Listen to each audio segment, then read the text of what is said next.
Assalamualaikum warahmatullahi wabarakatuh. Perkenalkan, nama saya Rida Malta dari kelas 11.5 akan memaparkan materi mengenai VOC hingga politik etis. Jadi, yang pertama adalah VOC. Apa sih VOC itu?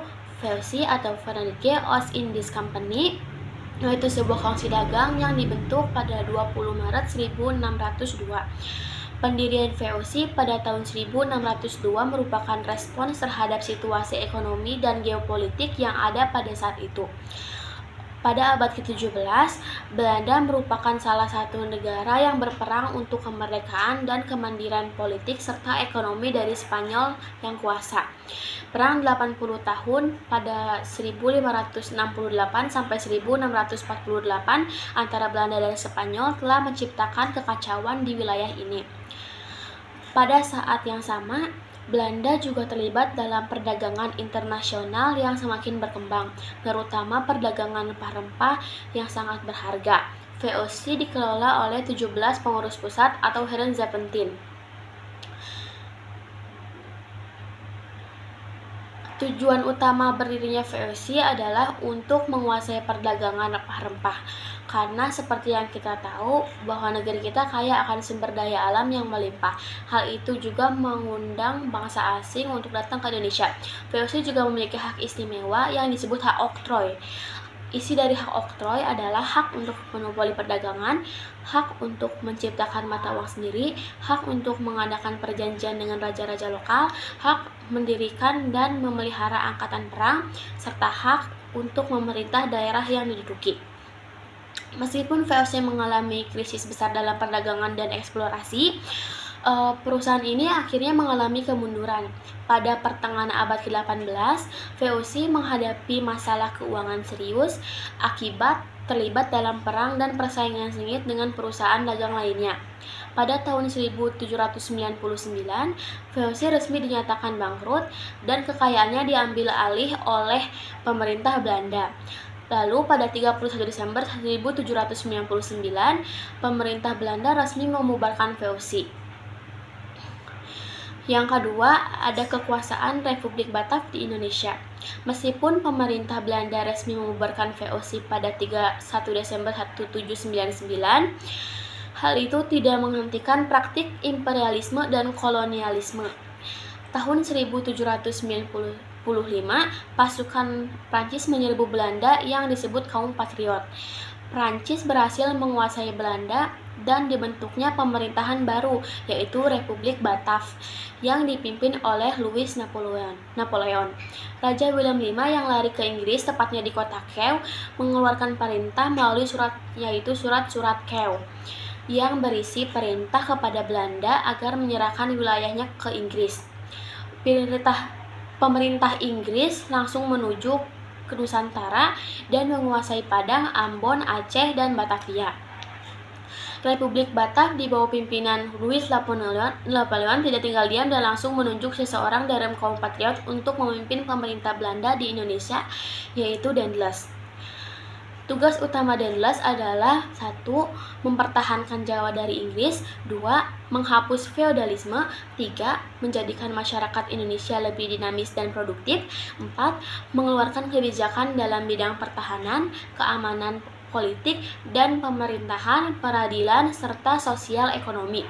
Namun, kesalahan terbesar yang dilakukan oleh Daendels adalah menjual tanah kepada swasta dan hasilnya digunakan untuk memperkaya diri sendiri.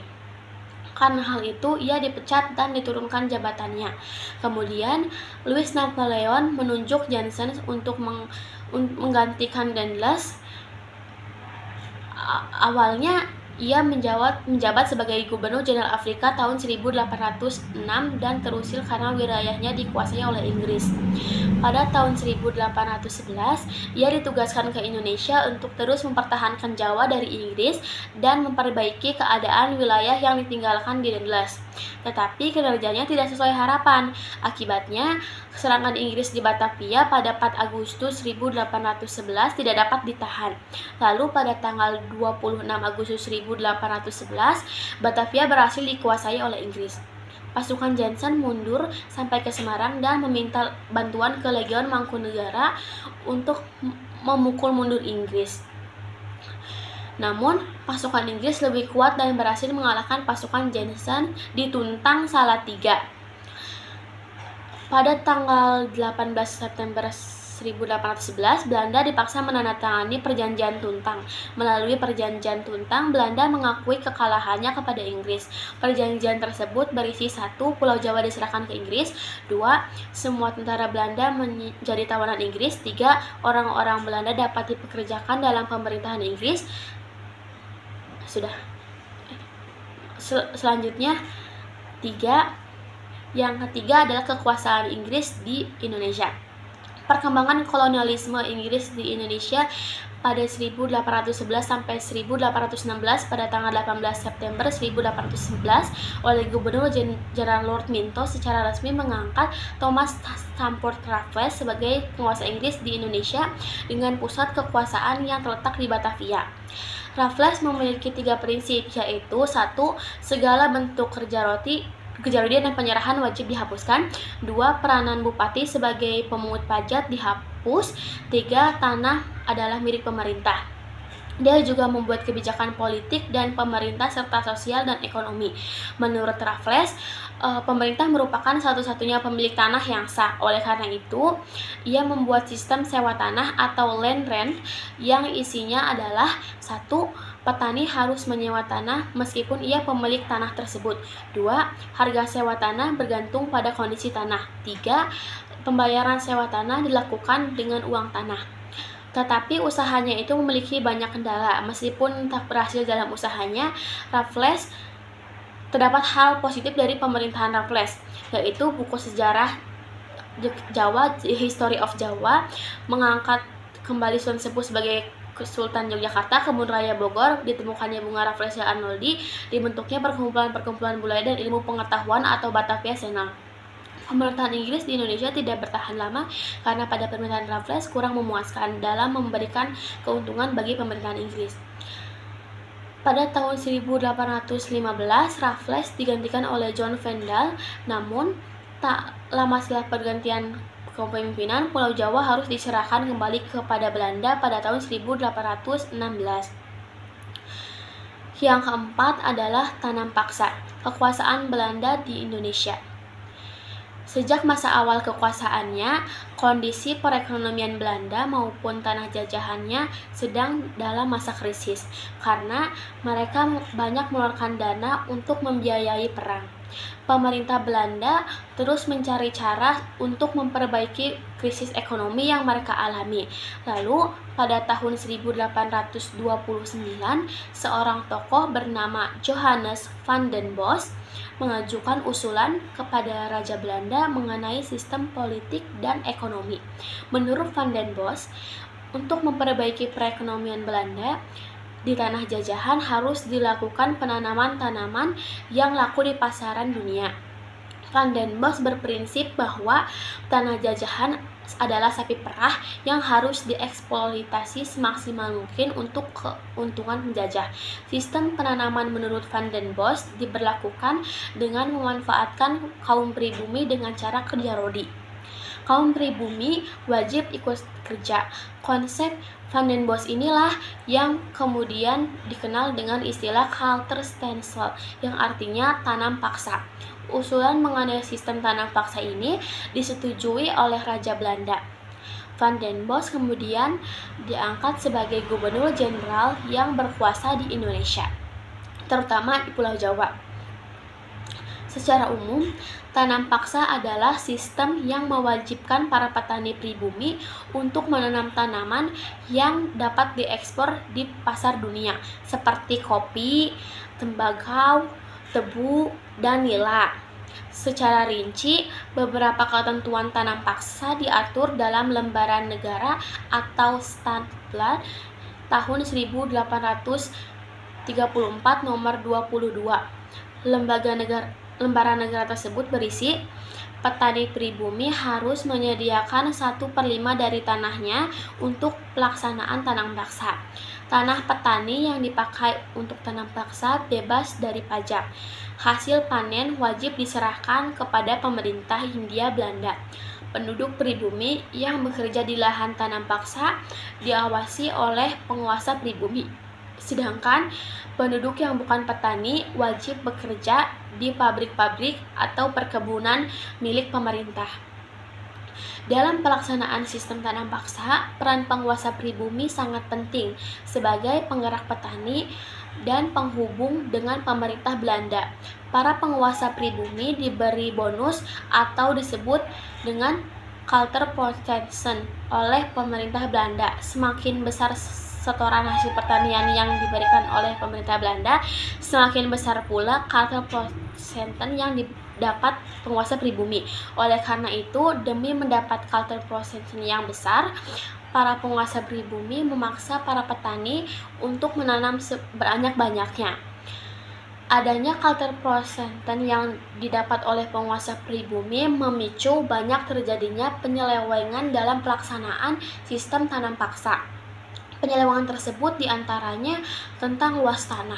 Menurut ketentuan seperti yang sudah tadi disebutkan, tanah pertanian yang digunakan untuk keperluan tanam paksa tidak melebihi dari 1/5 luas tanah pertanian yang dimiliki petani. Namun, dalam pelaksanaannya lebih dari 1/5, bahkan lebih dari setengah luas tanah yang dimiliki oleh petani digunakan untuk tanam paksa. Dapat dikatakan pelaksanaan sistem tanam paksa umumnya tidak sesuai dengan ketentuan, baik dari segi luas tanah, waktu penanaman, dan sebagainya. Sistem tanam paksa telah melanggar hak asasi manusia karena membawa penderitaan bagi rakyat pribumi. Sementara itu, Belanda telah mengeruk keuntungan dan kekayaan berlimpah dari Indonesia atau Tanah Hindia Belanda. Mulai dari tahun 1831 sampai dengan 1877, kekayaan Belanda mencapai 832 juta gulden. Karenanya, utang-utang VOC dapat dilunasi dan benteng-benteng pertahanan dapat dibangun lagi. Dengan kata lain, Belanda telah menikmati keuntungan di atas penderitaan rakyat pribumi.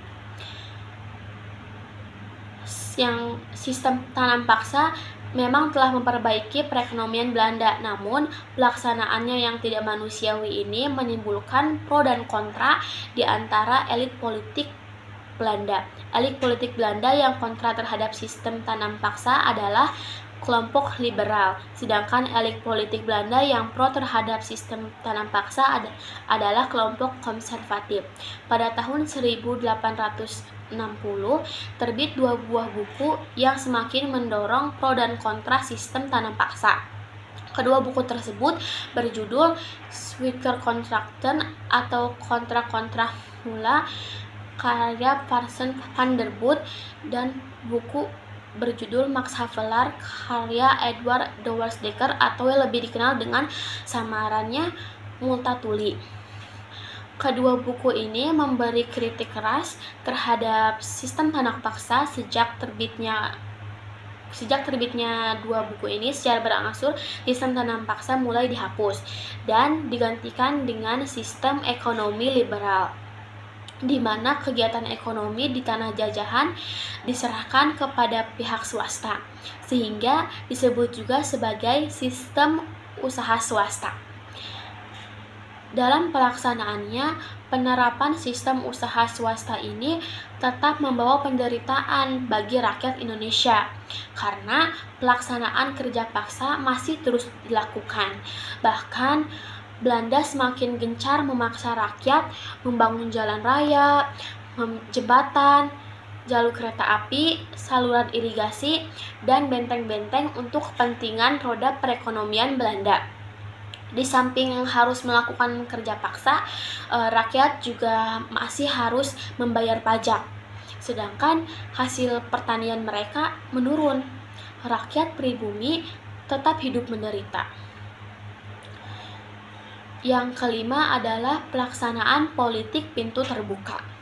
Politik pintu terbuka atau open door policy adalah kebijakan politik di mana perekonomian Indonesia dibuka kepada pihak swasta untuk mendorong perubahan ekonomi dan meningkatkan kesejahteraan. Hal ini merupakan salah satu politik yang diterapkan pemerintah kolonial Belanda Adapun latar belakang politik pintu terbuka ini adalah penyimpangan yang ada pada sistem tanam paksa yang membawa penderitaan bagi rakyat Indonesia. Kemudian yang kedua adalah berkembangnya paham liberalisme sebagai akibat dari revolusi Prancis dan revolusi industri. Dan yang ketiga adalah kemenangan kaum liberal dalam parlemen Belanda.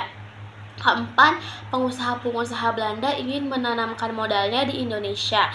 Keuntungan pada sistem tanam paksa yaitu merupakan keuntungan yang diterima oleh pemerintah kolonial Belanda. Oleh karena itu, pengusaha-pengusaha swasta ingin dilibatkan dalam rangka ekspoliasi di negara jajahan. Yang terakhir adanya Traktat Sumatera pada tahun 1871 yang memberikan kebebasan kepada Belanda untuk meluaskan wilayahnya. Dampak dari Traktat Sumatera ini kemudian Belanda harus memberikan kewenangan bagi pihak swasta untuk menanamkan usahanya di Indonesia. Selanjutnya kebijakan pintu terbuka. Di sini ada lain 1870 sistem tanam paksa atau Kulturstelsel dihapuskan. Selanjutnya ekonomi diserahkan kepada pihak swasta. Oleh karena itu masuk investor asing dari Belanda, dari Eropa, Cina, dan lain sebagainya. Pemerintah kolonial Hindia Belanda sendiri berperan sebagai pengawas dan penyedia fasilitas yang menunjang perekonomian, ditandai dengan beradanya Undang-Undang Agraria 1870 dan Undang-Undang Budaya 1870, Agraria Wet dan Quaker Wet. Undang-Undang Agraria sendiri mengatur pertanahan, isinya masyarakat memberikan hak atas tanah dan menyewakan kepada pengusaha swasta. Pengusaha bisa menyewa tanah dari gubernur dalam waktu 75 tahun. Kalau dari petani itu 35 tahun, kalau dari pemerintah, dari pihak swasta itu bisa menyewa selama 75 tahun. Ini masalah Undang-Undang Agraria mengatur masalah pertanahan. Selanjutnya Undang-Undang Gula. Salah satu primadona perhubungan saat itu adalah gula. Di sini antara lain adalah perusahaan gula milik pemerintah akan dihapus secara bertahap dan perusahaan gula tersebut akan diambil oleh pihak swasta. Ini merupakan dua undang-undang terkait awal penerapan pintu terbuka di Indonesia. Selanjutnya adalah pelaksanaan pintu terbuka. Berkembang berbagai perkebunan di Indonesia. Contohnya perkebunan tembakau di Delhi, Klaten, dan lain-lain.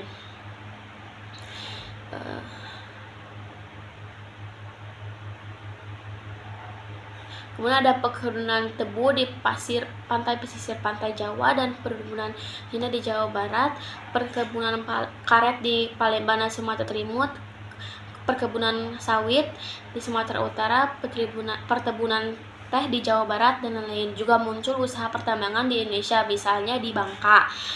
Selanjutnya, para investor membangun sarana dan prasarana seperti jalan raya, irigasi, jalur kereta api, dan jembatan. Terdapat organisasi di mana mengatur hubungan majikan dan kuli kontrak.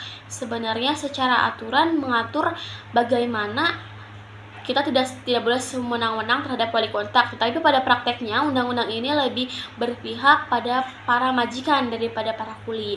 Nah, di situ terdapat aturan mengenai gaji para kuli atau pekerja yang melanggar kontrak, kemudian diberikan sanksi. Nah, istilahnya dengan bonalisasi. Selanjutnya adalah dampak politik pintu terbuka bagi Belanda itu sangat memberikan keuntungan besar, terutama bagi kaum swasta dan juga pemerintah kolonial Belanda. Hasil produksi perkebunan melimpah mengalir ke negeri Belanda, dan negeri Belanda menjadi pusat perdagangan dari hasil tanah jajahan. Adapun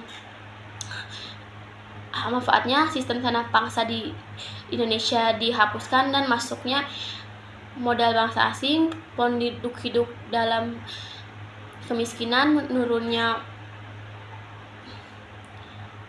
produk pokok, terus menurunnya kerajinan rakyat menderita, dan adanya hukuman dan sanksi. Kemudian rakyat pedesaan mulai mengenal sistem upah. Pemerintah Hindia Belanda mulai membangun proyek prasarana untuk memperlancar eksplor hasil perkebunan dari India. Salah satunya adalah rel kereta api. Kemudian terjadi perubahan kepemilikan tanah dan tenaga kerja, serta terakhir penduduk semakin bertambah sementara lahan pertanian semakin berkurang karena disewa untuk perkebunan. Akibatnya timbul kelaparan di mana-mana. Dan materi yang terakhir adalah mengenai politik etis. Nama layak dari politik etis adalah politik balas budi. Ini dilatar belakangi oleh di mana kemakmuran yang didapatkan oleh Belanda merupakan hasil jerih payah dari hasil kekayaan alam Indonesia. Politik etik itu sendiri dicetuskan oleh Van der Venter dan Peter Holt. Van der Venter menerbitkan artikel berjudul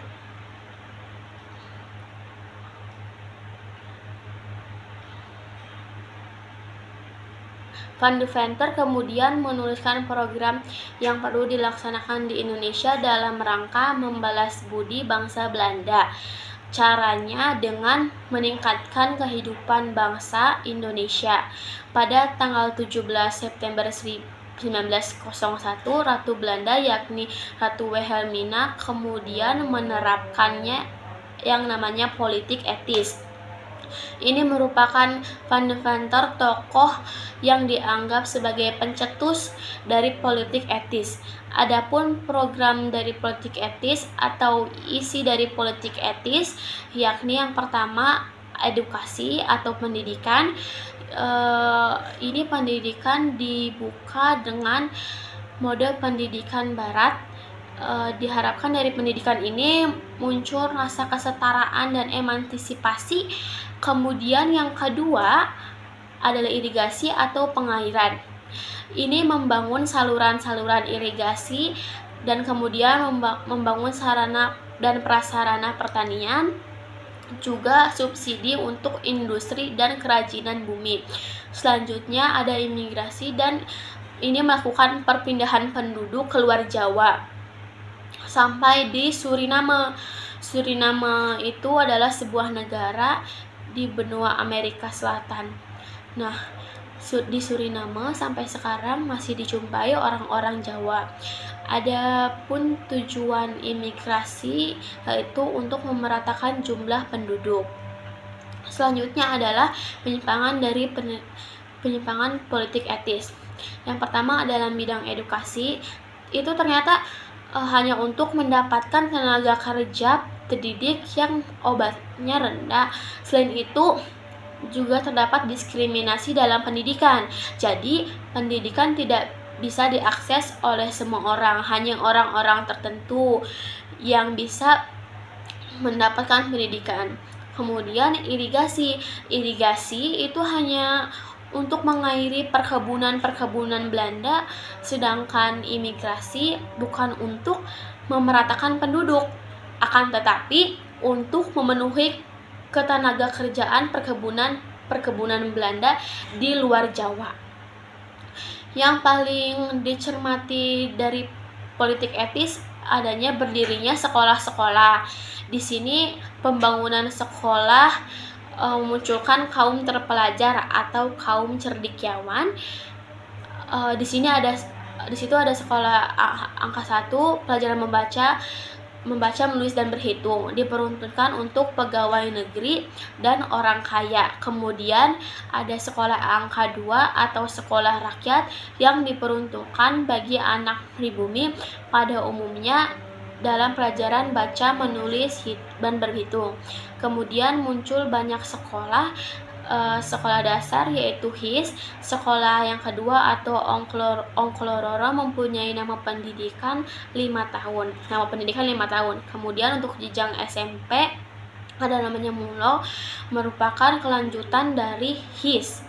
HIS tadi adalah sekolah dasar, kemudian ada jenjang SMA didirikan AMS dan HBS. HBS ini untuk anak-anak Belanda. Kemudian ada sekolah tinggi kedokteran yakni Stovia di Batavia. Kemudian ada sekolah-sekolah untuk calon pegawai yakni Osvia. ada teknik Sekolah Tinggi Teknik di Bandung yang sekarang jadi ITB. Kemudian ada Sekolah Pertanian di Bogor. Selain itu juga ada sekolah untuk guru, yakni Wake School.